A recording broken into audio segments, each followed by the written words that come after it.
All right, welcome back to my channel, True Crime Fans. I'm your host, Tim Solberg, and today we are going to talk about the YWN Melly case a little bit. So over this past weekend, we know that the judge came back and declared a mistrial on the case. Now, this kind of took me by surprise. I don't know why. After I sat on it for a little bit, I started thinking about the evidence that we were presented over the last 2 weeks or so, and I started to really think that, if I was a juror on the case, what was my mentality that was in that room. Now, we won't know until one of the jurors speaks out. However, as it stands right now, we can just go based off of what we were seeing in the case itself. So why don't we start back with just some of the facts? And then what I really want to do is ask you folks, what do you think is going to be different in the next trial? Because we know that the prosecution has already stated that they are going to retrial. And do you think that there's going to be a difference in outcome, especially after the case of Bortland, who goes to trial October 2nd? So I'll be curious to hear from you. All right, so let's go back to October 2018 when Melly was walking out of the recording studio with his two best friends, Anthony Williams and Christopher Thomas, as well as Cortland Henry. They were all part of the YNW rap crew, aka YNW Bortland, YNW Juvie, and YNW Sack Chaser. So essentially what you see on tape, and you'll see it in the court documents, is that you see these four walking out to what appears to be gray Jeep, whatever the case might be. And then an hour later, you see Bortland running into a hospital where the case really begins.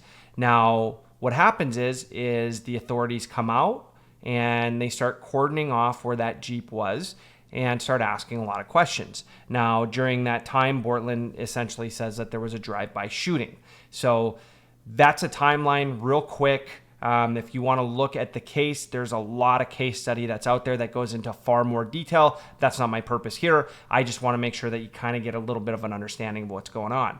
So investigators spend all this time investigating, taking pictures. They even cordoned off a mile of the road so they could go back and see if there was actually a drive-by shooting. Now, in their perspective, they're saying that there never was a drive-by shooting because the evidence doesn't support that.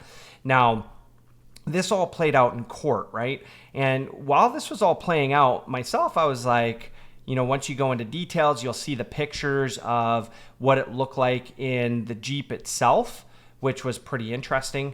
Christopher Thomas and Anthony Williams were sitting on the passenger side of the vehicle, one in the front seat, one in the back seat.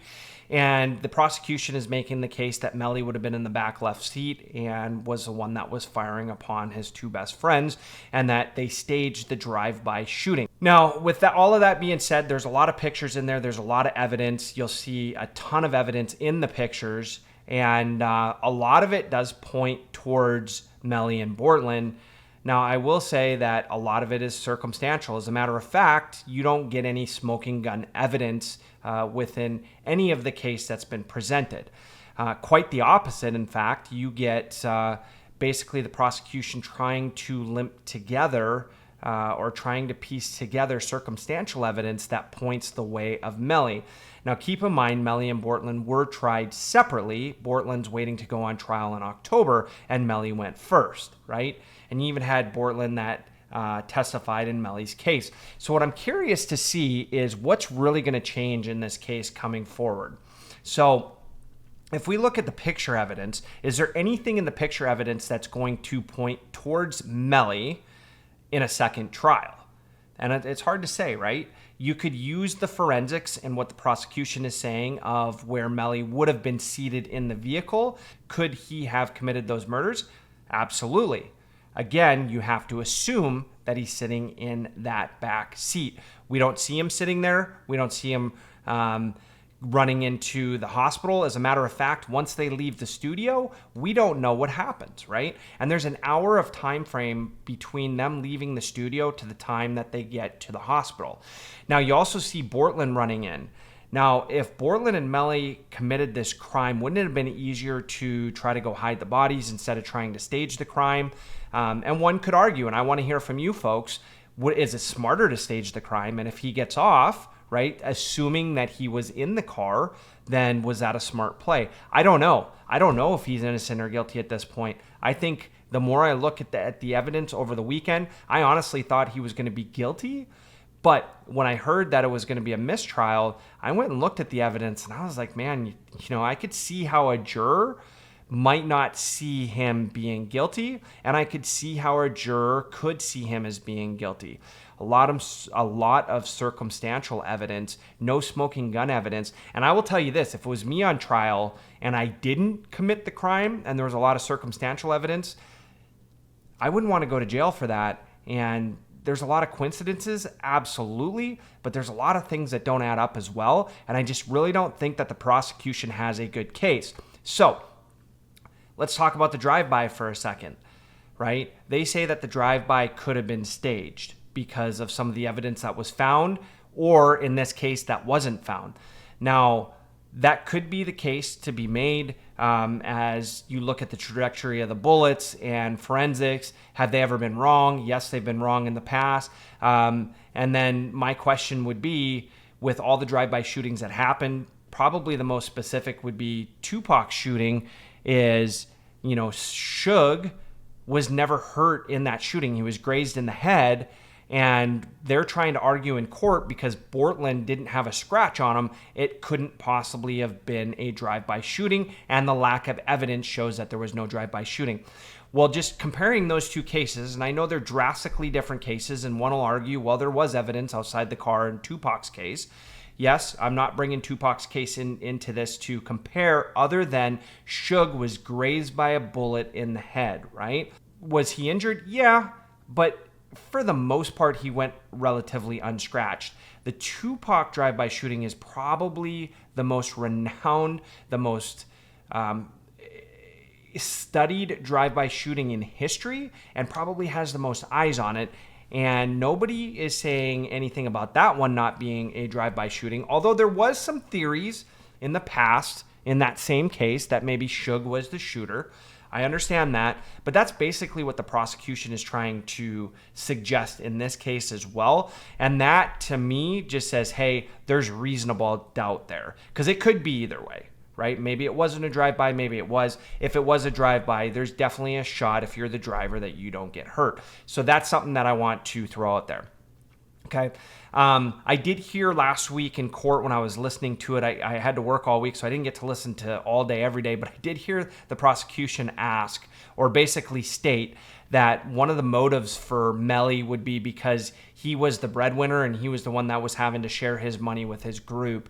And I started thinking about this and I was like, well, that kind of probably introduced more doubt into my mind rather than took doubt away, because in that case, relatively young man, right? He's got 6 million followers on YouTube. He's continuing to grow. Most people would be pretty thankful to get into that situation, and they would probably be looking around for the people that started with them versus the people that were entering their lives once they became a little bit more famous and a little bit more wealthy, right? Most people want to look at their childhood friends or their best friends or the people that came up with them and are probably going to place a lot of trust. Now, can that theory be absolved? Absolutely. Is there people that would hurt their best friends? Absolutely. But in the case of presenting that in court and in trial the way that they did, that actually did not help my thoughts of him being guilty or innocent. Again, I'm not a juror, so it really doesn't matter. But when I started thinking about that fact alone and what I had heard, I started thinking maybe the prosecution themselves brought in a little bit of doubt into this case. Now, there's a lot of facts in this case, right?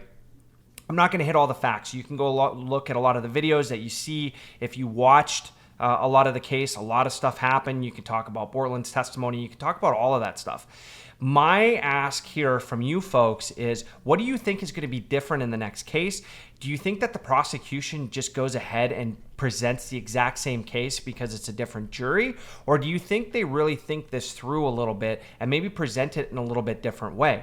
My other question is what is it going to look like once Bortland goes to trial? Does he point the finger back at Melly? Does he take a plea deal? Does he do any of these things that could change the outcome of Melly's case?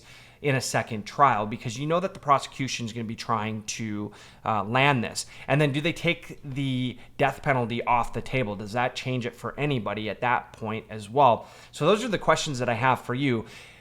Even more deep is, what piece of evidence do you think pointed towards Melly, and what piece of evidence do you think just kind of gave you some doubt that said, maybe this really wasn't him, and maybe this wasn't, maybe he shouldn't have been on trial? And then did the time factor, 4 years before going to trial, do you think that made a big difference? Do you think that that may have played into the favor of the defense? So I'm curious. And then on the opposite side, what did the defense do well to present their case to put reasonable doubt into the jury? So if you were a juror on the case, and if you align and say, hey, I thought he was innocent, I want to hear from you. I want to hear what you thought, pointed towards his innocence.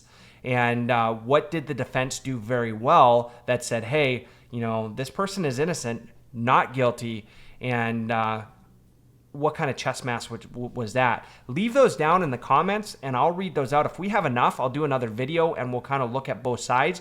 Honestly, I was surprised that it came back as a hung jury. I honestly thought they were going to either find him innocent or find him guilty based off of the evidence. I want to say facts, but everything is so circumstantial that it's not necessarily a fact.